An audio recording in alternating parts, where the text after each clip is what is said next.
Hello? Can you hear me? You can't hear me in the back. All right. Which microphone? That's number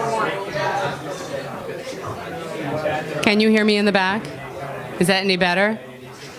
All right. Well, I'll try to project. Okay. Thank you all for coming today. I'm waiting for you to be quiet. I learned that because I have kids. My name is Joellen Easton. I'm the BDN's audience director. I have a tiny piece of housekeeping before we get started. We'll be live streaming the event tonight, and we have a new setup. So I'm going to look for some thumbs up from our team. Are we okay? Yeah? Okay. And Kimberly, you'll let me know if the live stream is working? Okay.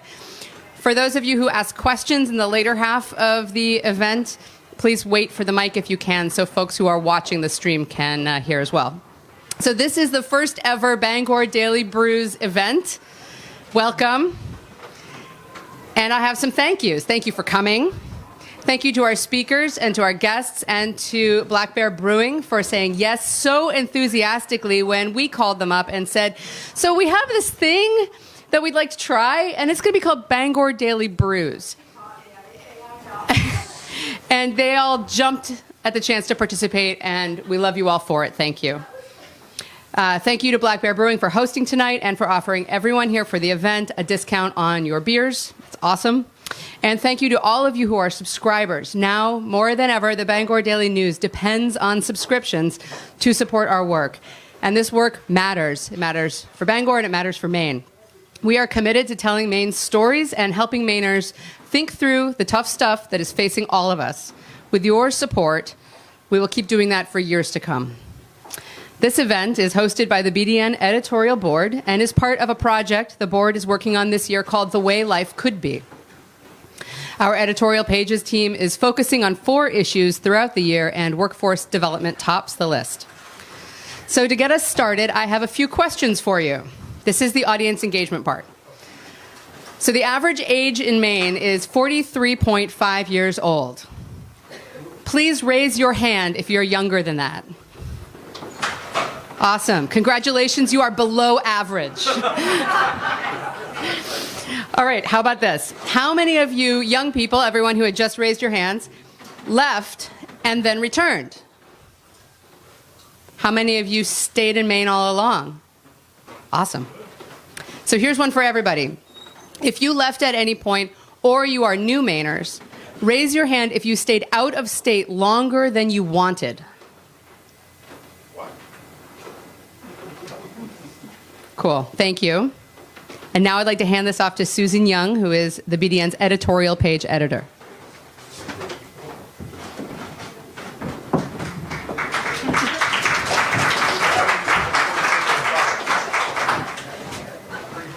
Thank you, Joe. I'm Susan Young, Bangor Daily News editorial page editor, and I don't want to turn these into the Academy Awards, but I have a few thank yous as well. I want to thank Joe for being a great partner and helping us get this project off the ground. Kimberly Merrifield, who you met on the way in, who also helped us not over-promise what we were going to deliver, kept us on track, helped us with graphics and all those important things. And a special thank you to Rob, who's making sure the audio works well, keeps our Facebook live stream going, and it's going to make us all look good.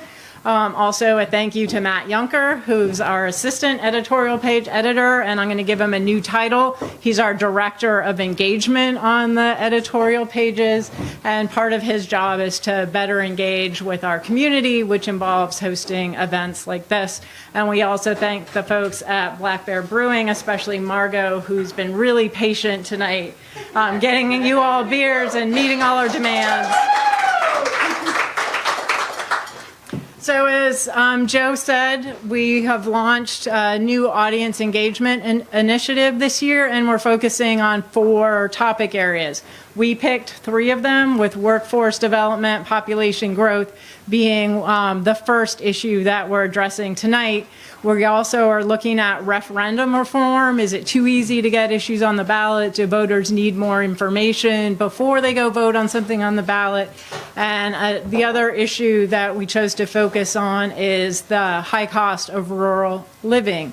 We also asked our audience what issue they thought we should devote a lot of attention to, and overwhelmingly people chose climate change. So we're also going to be doing a lot of work on climate change. And these are 4 issues that we're going to return to time and again. This year, they're not the only 4 issues we're writing about. Obviously, we need to write about the budget, the opioid crisis, the presidency, a lot of other issues that are going to happen that we know about and then we don't know about throughout the year. But these are our 4 key areas that we're going to devote a lot of attention to this year.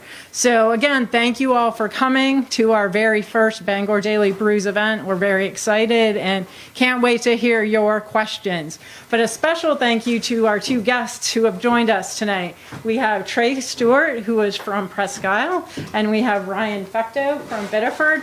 They're both assistant leaders in the House, and they're both very young, which is really exciting. So they're going to join me on stage. We're going to talk for a little bit, and then we hope you join the conversation as well.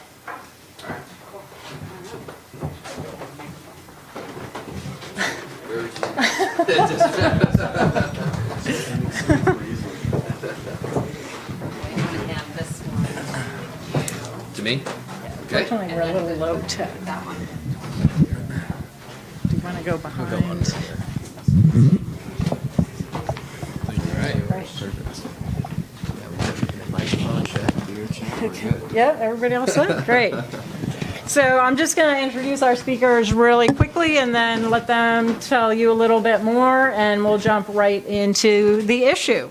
So Trey Stewart, as he said, is from Presque Isle. He's a graduate of Presque Isle High School and the University of Maine, and he earned his MBA while he was in the legislature. So you can tell us a little bit about work-life balance and all of those things. And this is your 2nd term in the Maine Legislature.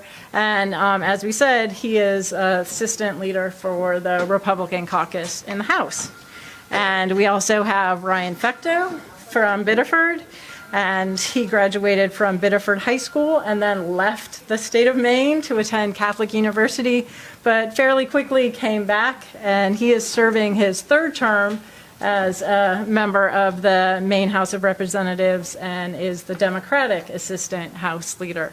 So I'll have you guys tell the audience a little bit more about yourselves and kind of your perspective on this issue, where workforce development, population growth, Maine's not so hopeful demographic outlook fits in your list of priorities as a lawmaker and for your caucus as well. You want me to start? Sure. Okay. Can everybody hear me back in the back of the room? Okay, great. So first of all, thank you very much for the invitation to be here tonight. I appreciate it a lot. I think it's fantastic that not only you're engaging folks in sort of a cool and creative way to talk about politics, but also a really important issue to our state. As Susan mentioned, I'm from Aroostook County. I'm one of those sort of anomalies that left Aroostook County for college and then actually went back. And so I returned home in 2016 and was running for the legislature for my 1st term. I started the campaign as a senior in college, so it was a lot of time spent on the weekends bopping up and down 95, going home on the weekends to campaign, and then back to school during the week. It's a quick show of hands. Who in the room is from Aroostook County originally? Because I know there are some folks here. So, okay, awesome. So a number of folks. The fact that you're now in Portland, Bangor, my bad. The other big city that's south of me, is a testament to the biggest problem that we have up there, which is that we're losing our young people. And there's a number of reasons why that's happening, but at the end of the day, the startling statistic is that Aroostook County is the oldest county and the oldest state in the country. So if you're not focused on that problem as a representative of state government, whether you're a senator or a representative or whatever, or city council member, you're not paying attention to the big picture.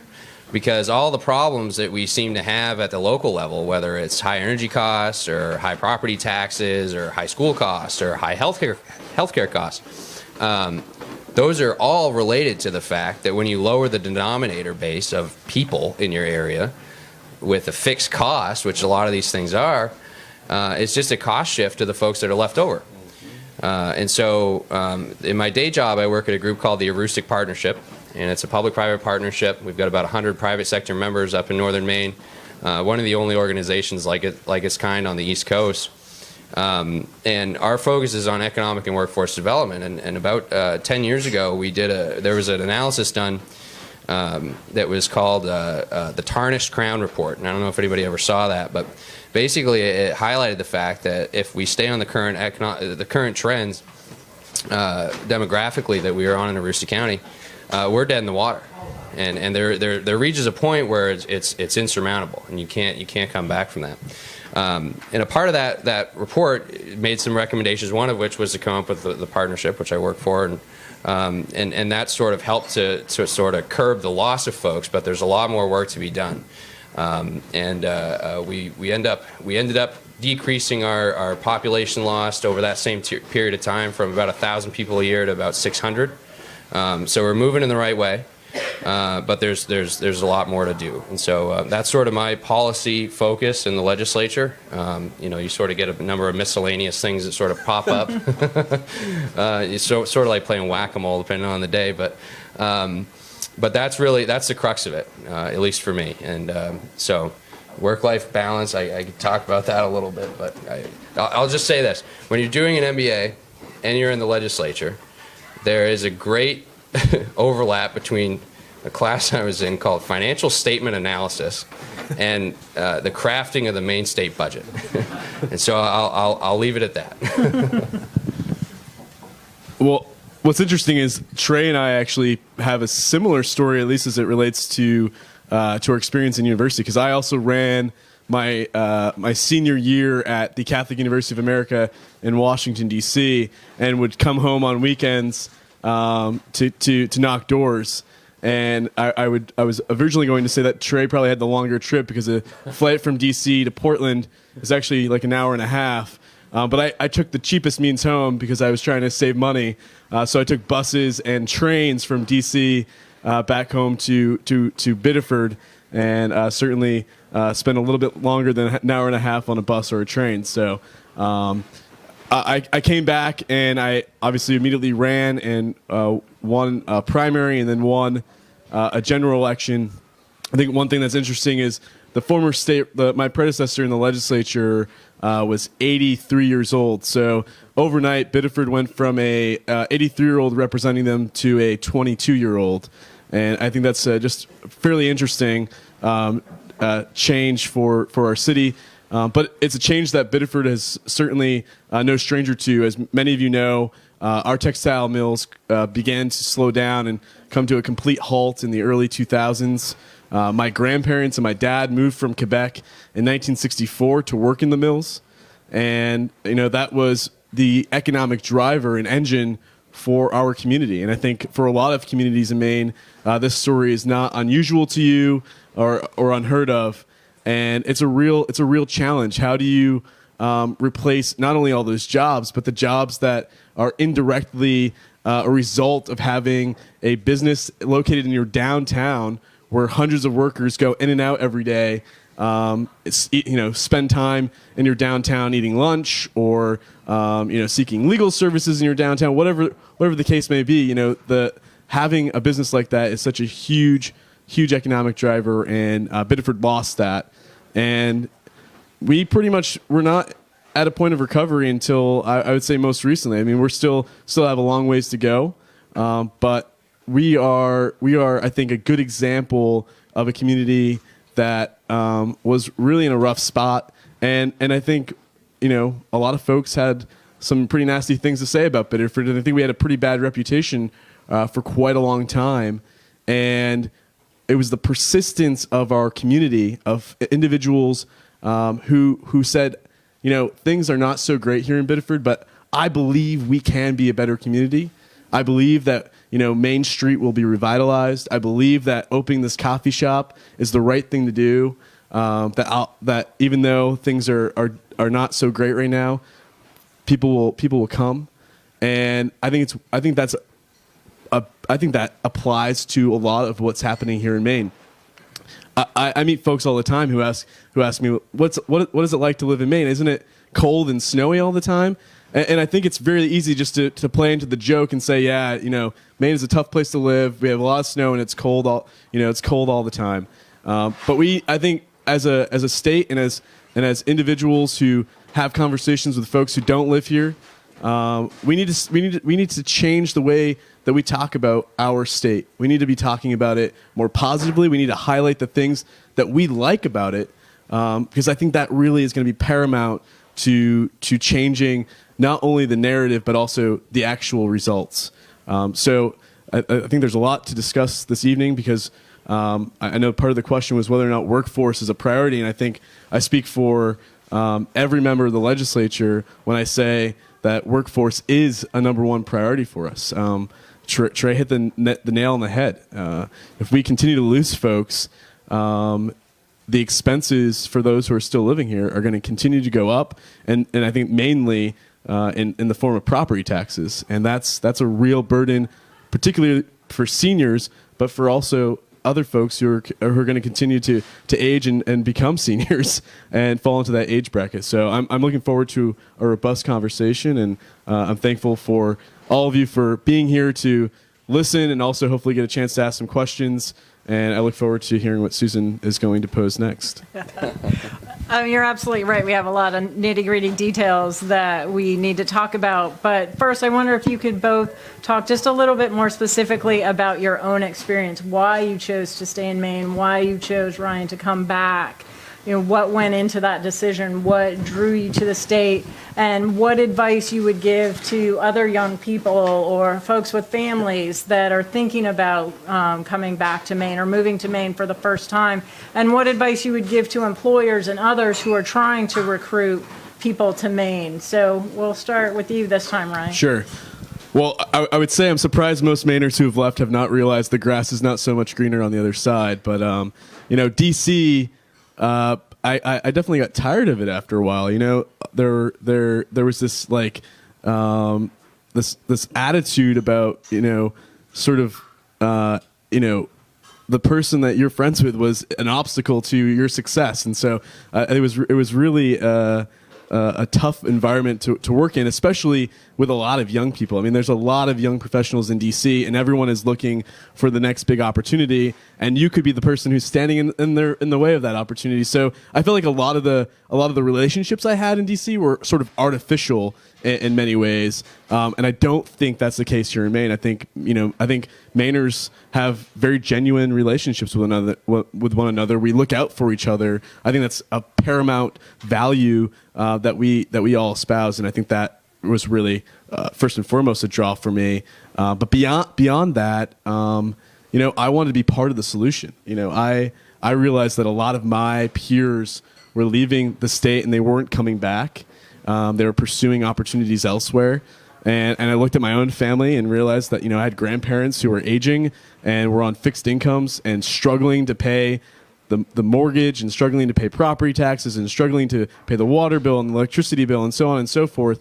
And I began to realize that the fact that young people are leaving are not going to make those issues any easier for my grandparents. And so how do we solve these issues? And I really thought that young people were not necessarily being represented in the legislature, and the only way we were going to solve these problems is if every demographic was represented in our state legislature. So it's a matter of making sure that young people are at the table as well, because we have, I think, a really valuable experience to bring to the table, and I think that's primarily why I chose to move back. I wanted to be at the table trying to solve these problems, not only for my generation, but for my parents' generation, my grandparents' generation, and the generations to come. So that was the main motivator for me.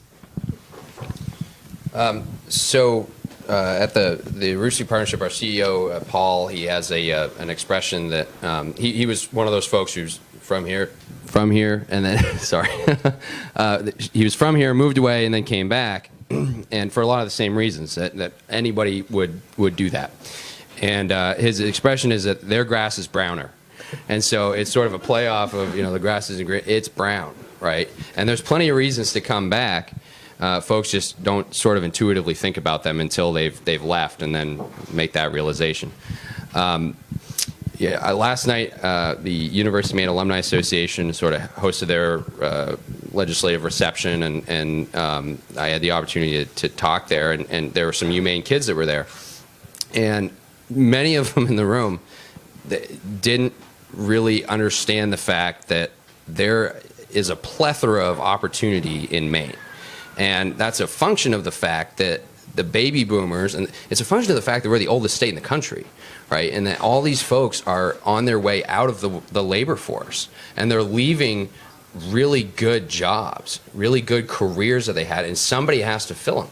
I mean, when folks in northern Maine can't find a buyer for a business that's been successful for 100 years, that's a problem, right? And it's a problem. It's a disconnect between the realization that there is opportunity there if you're willing to take it. And so the sort of the default function, I think, has been, or at least it was when I was in school, was that you got to leave if you want to be successful, which isn't true at all. And so a part of the, I think challenge is going to be breaking that narrative and breaking that sort of default mode that a lot of our young people fall into.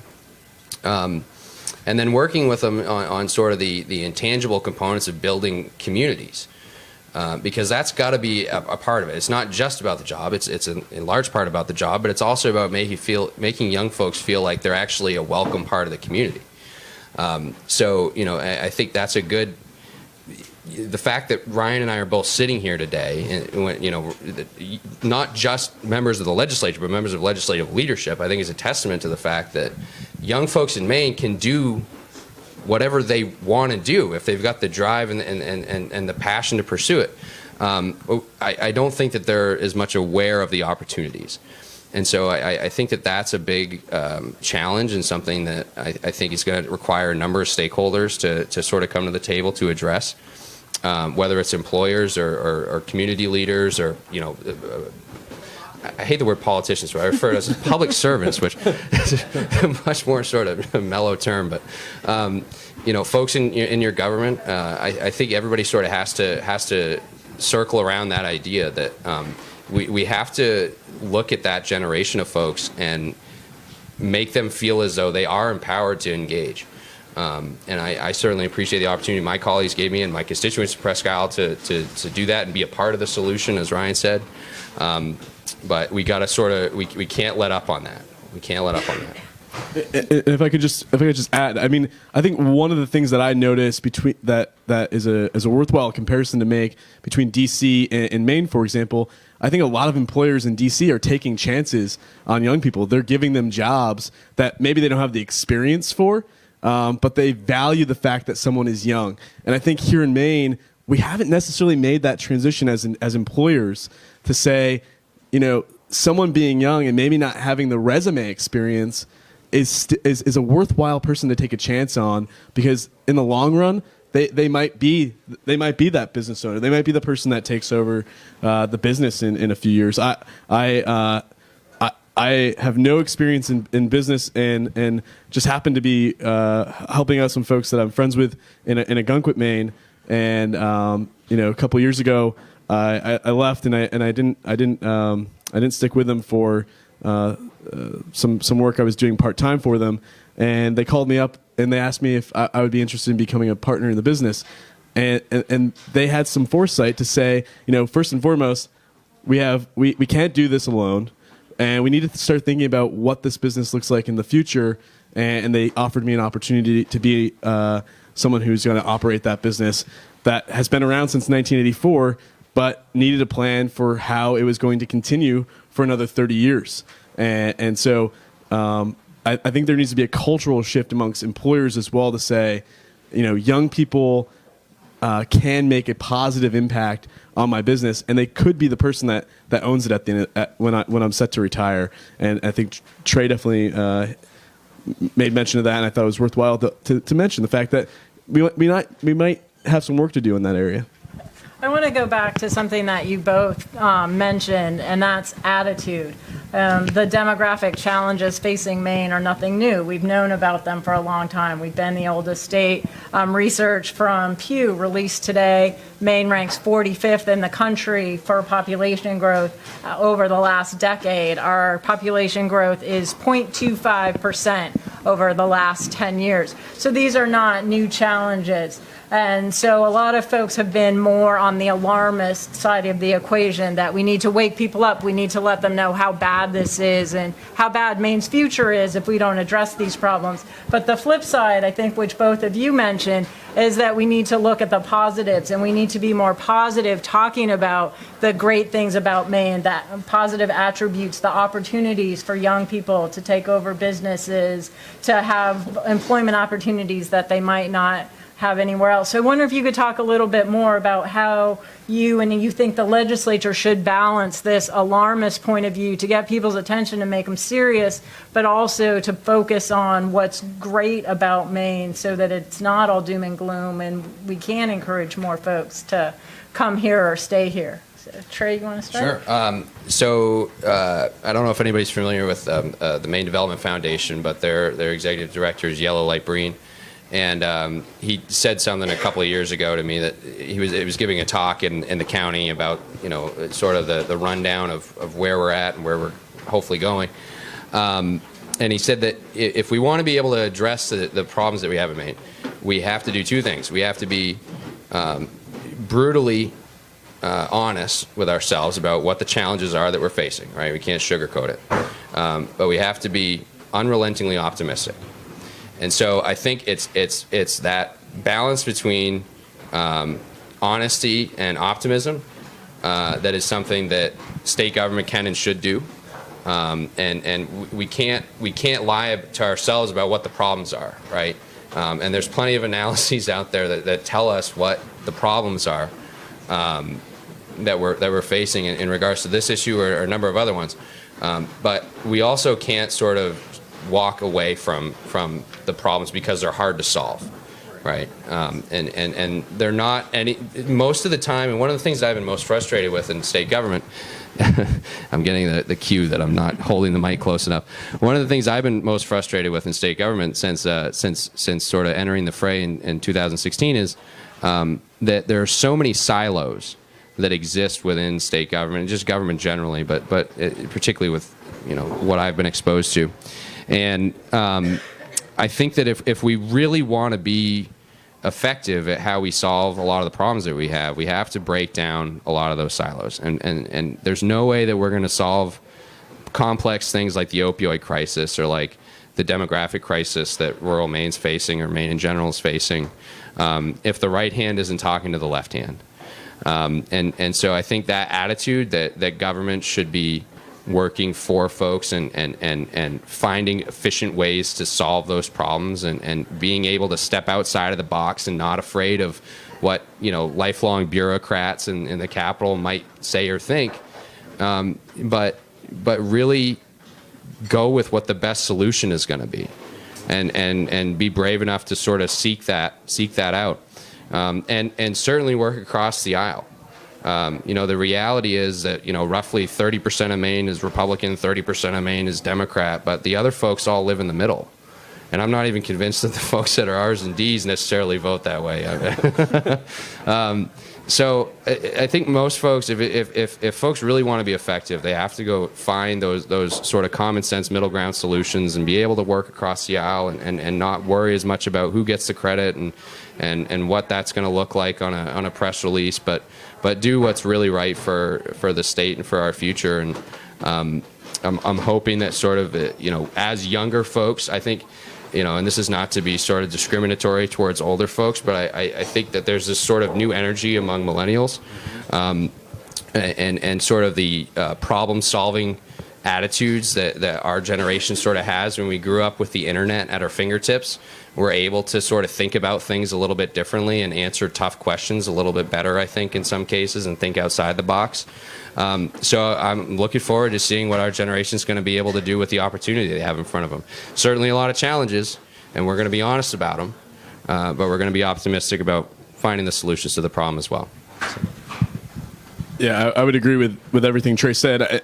One thing I always say to folks is there are many people who come to Maine every year and spend thousands of dollars just to visit our state, and we are all very lucky to get to live here all year long. And so when we talk about thinking about our state and the challenges we face, we also should look at the fact that we are very lucky to live in a state where we have so many recreational opportunities at our fingertips all year round, whether you like to recreate in the winter or in the summer or both.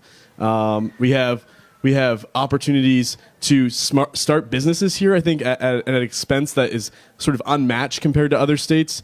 We have a lot of opportunity to think outside the box, think innovatively about rebuilding communities that maybe had a mill that is closed and is trying to find a way to reinvent itself. I mean, take, for example, the brewing industry, which is, I think, probably near to non-existent just a decade or 2 decades ago. And Maine has now become a tourist destination for those who love good brews, which we're being supplied with here this evening. And the more Trey speaks, the happier I am because I get to drink this beer. That is a great opportunity. That is thinking outside the box and reinventing ourselves. Biddeford is one of those communities that has really picked up on the brewing scene. We had these great mills, these large spaces that were built for industry, and we had breweries who said, we had folks who were entrepreneurial and said, look at these buildings. These buildings are perfect for starting a brewery. And they moved into them, and they've taken off. And now you can find Banded Horn, for example, at a bar in Boston. And that is how we start to reinvent ourselves and how we start to think outside the box about who we are going to be into the future. And so, yeah, things can be difficult, but there are opportunities. And there are opportunities for our aging workforce as well. I believe LL Bean has started an initiative. I think they call it their Silver Sneakers initiative, where they're allowing folks to retire and they're hiring them back part time because they have the experience. They already know the job. They already know what to do. But those folks are still interested in working maybe a few hours a week, and they're filling the gaps where an employer like LL Bean is not able to maybe make all the hiring make all the hires they need to fill the hours of work that are needed. And I have experience with that as well in Ogunquit. We struggled mightily this summer to hire employees, even in southern Maine, go figure. But we had a number of folks who were retired, who were looking for some extra hours. We're accommodating. We're able to fit them in wherever they want. Most of them only want to work during the daytime. A little bit of a challenge for us, but that's fine. We're able to make it work, and we're giving folks opportunities to continue to work even after they've retired. So we need to not only think of our problems as problems, but also as opportunities. And I think an employer like Al Bean is a good example. But we need more employers thinking that way as well. So there's some diamonds in the rough as well. Absolutely. Now, if we could just look forward a little bit and talk about, what, from your perspectives, state policymakers like yourselves, employers, others should be doing to address these challenges, whether it's workforce, attracting new people. I know, Trey, you focused on some energy policy issues, and Ryan, as you talked about, beer and food play an important role as well. But from your perspectives, what are some of the most important steps that the state can take to address these challenges, to bring new people here, to empower young people, so that we can finally get the ball moving on this issue? Whoever wants to go first. Well, I mean, there are some concrete examples, I think, of steps the legislature will be looking at this session and hopefully into the future as well. But as many of you know, in the governor's proposed budget, there's a proposal to raise the minimum salary for teachers to $40,000. And I think we have to start thinking about investing in our own folks again, but also making those jobs worthwhile for individuals who are looking for opportunities here in our state, or from folks from outside the state looking for opportunities in education, for example. I think affordable housing is a huge issue. Biddeford, from my own experience in my own district, Portland has grown so much, which is great for Portland. Biddeford has had the residual effects of people looking for opportunities outside that are a little bit more affordable to start businesses and also move. And Biddeford's sort of become a bedroom community for folks who work in Portland but need somewhere affordable to live. But at the same time, as Biddeford has sort of been revitalized, people are being priced out of their units.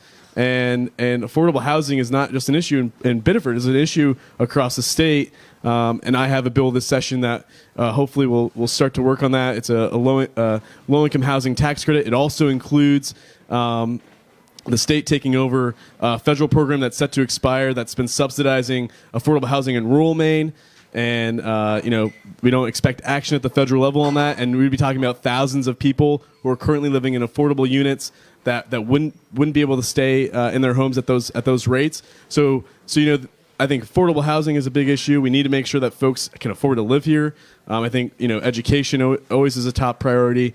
And then I also would emphasize the fact that student loan debt is holding back a lot of people. I know all too well the impact of student loan debt, and it's a challenge to address because we don't want to only focus on the fact that there are people who have a lot of student loan debt already. We also want to focus on the fact that we want to prevent folks from acquiring this baggage of student loan debt in the future. So we need to have a two-pronged solution to ensuring that folks don't incur student loan debt, especially at high interest rates.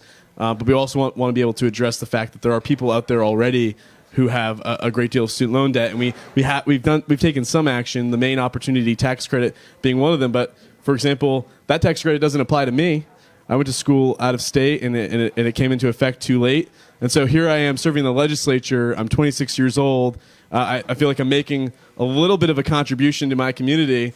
I've got a pretty good amount of student loan debt, and I'm not eligible for probably one of the biggest ways we've been trying to address student loan debt in the state. So we really need to have a more comprehensive look at how we do tackle that issue, which is holding folks back from a lot of things, but buying homes. I mean, my parents and their generation, they were able to make investments earlier than my generation is. And buying a home for me is not in my near future, just because I have expenses that are more immediate and more pressing. So how do we address that issue so that folks can invest in homes, can have an extra car, have a little bit more of an expendable income to make the investments that my parents' generation was able to make?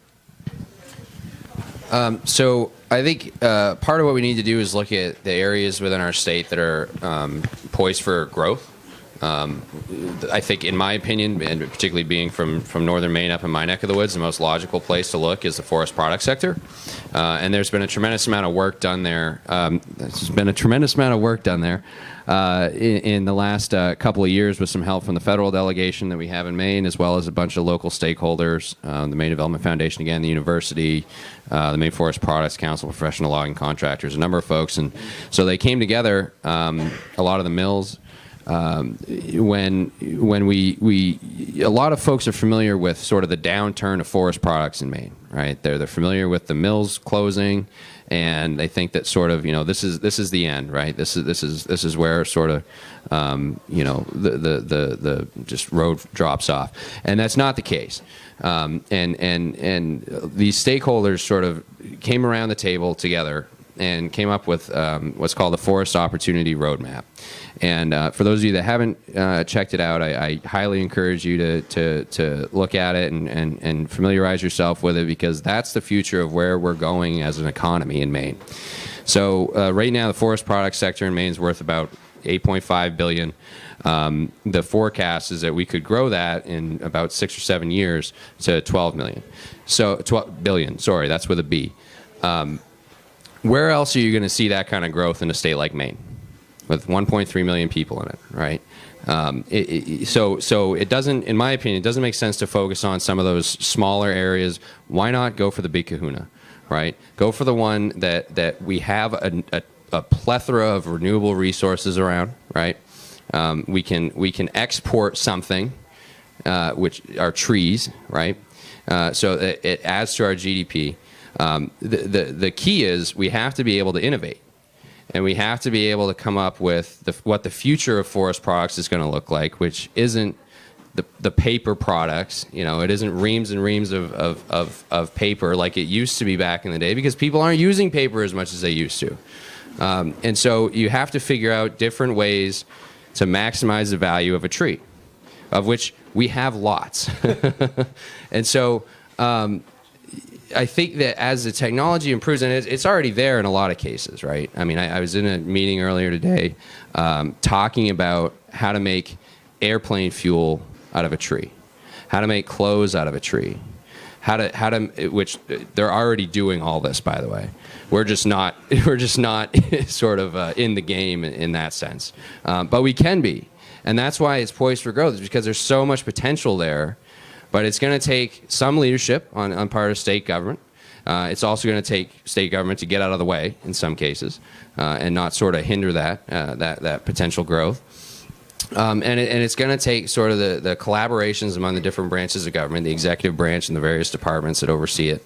But mostly that sort of buy-in from the private sector. And I think that if you have state government that's excited about that opportunity, is excited about growth, and is excited about what the future looks like in an industry, and wants to help it succeed, and wants to be able to ensure that we can actually maximize the value of the natural resource that we have around us.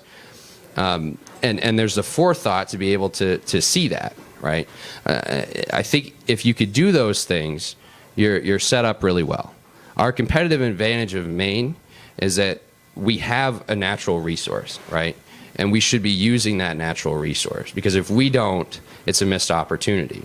I think a part of the problem and the challenge, too, with state government in particular is that, and you see this a little bit at the federal government, too, but there's a bit more continuity there. But in state government, your forethought and looking at the future and planning for the future is in about year-and-a-half-long increments, right? What's a crisis right now that we're going to deal with over the next year and a half in the state budget? Because that's the big thing, right? That is the most important thing that you'll do in your first term. And of course, we do it right as soon as people, as folks are elected. They don't have a clue what they're doing down there, and because we also have term limits in Maine.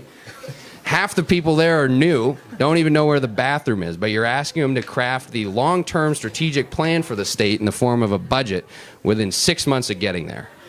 So the system is almost set up to not work very effectively, if you could follow that. So I think that, and the extent to which we can change that dynamic, I don't know. But what I do know is that we have to use the opportunity that we have right now. And again, we're sort of on that precipice, right? Oldest state in the country, right?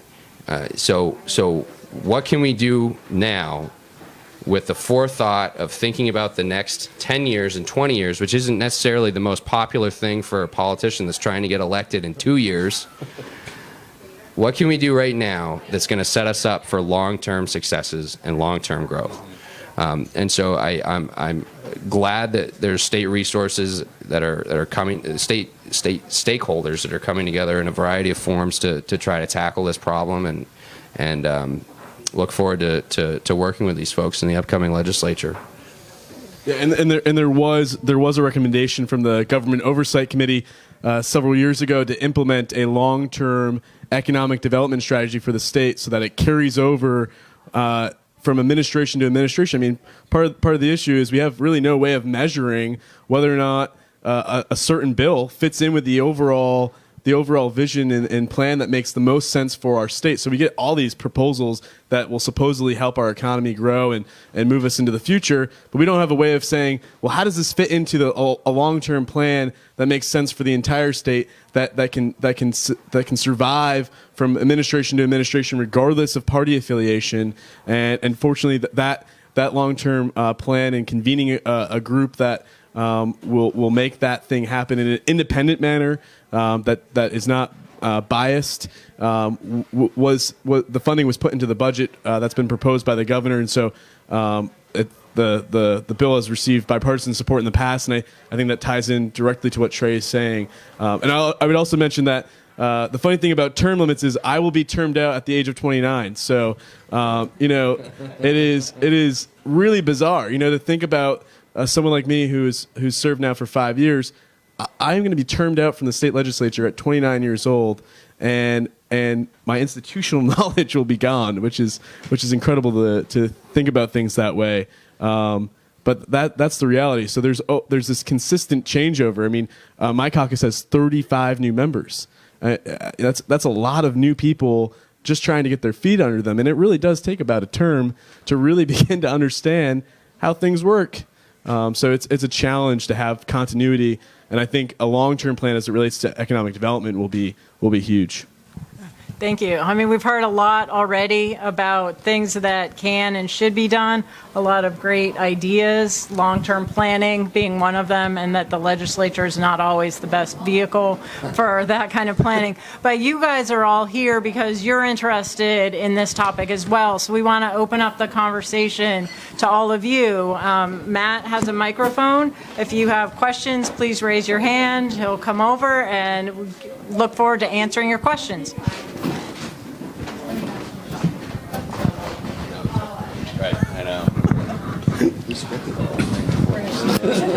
I'm famous for asking questions, or basically involving myself.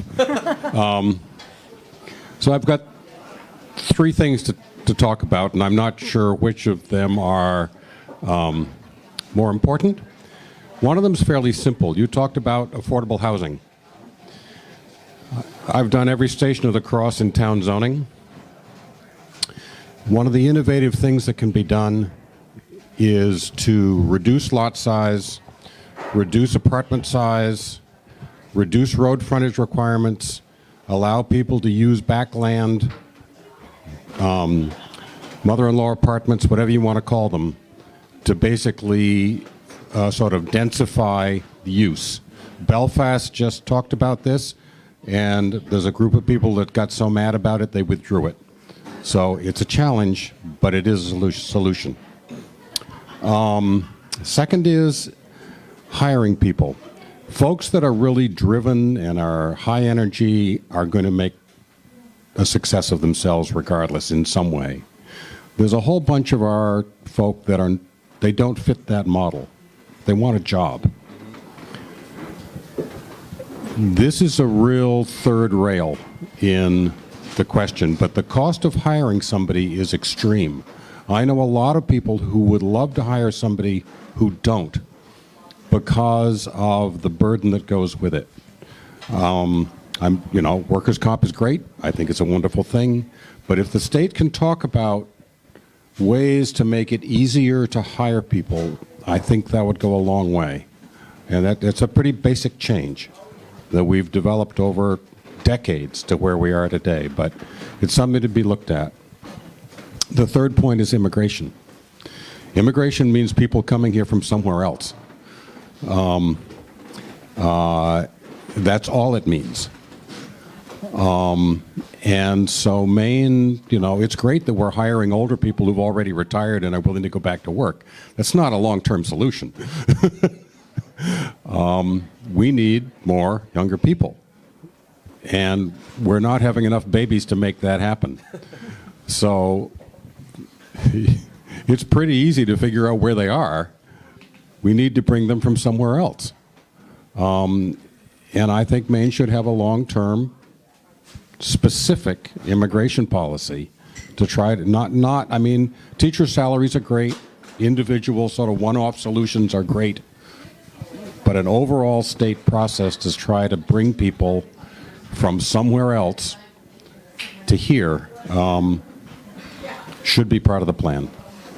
Thank you. Do you want to jump in? Yeah, so I'll address sort of your third and then your second point. Absolutely agree with you in terms of the fact that we need more folks coming here.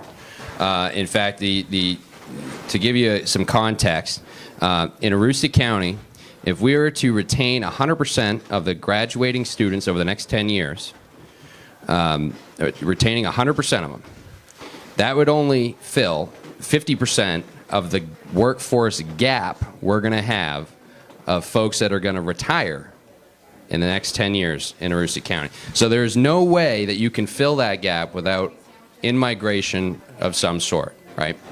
And I think, too, that immigration gets sort of this, there's sort of this connotation around the word, or a stigma with it, and it literally means and I'm glad that you made that point, that it means exactly that. They're folks that are from away, right? But they're coming here. It doesn't mean that they're not even American citizens. It just means that they're from someplace else. And so I hope that as we have conversations about immigration in the upcoming session, that we can stay on task, right, and not get sort of bogged down in the you know, the kerfuffle that seems to be the national scene right now in terms of immigration, because that is not what it should necessarily mean. So I think that one idea that I've heard that I'm sort of looking into right now for the session is the position of a recruiter. And so somebody that essentially, as you would have in sort of other states when they're competing for major business, go out and try to either attract other businesses from other states or poach them. Well, we could do the same thing with people.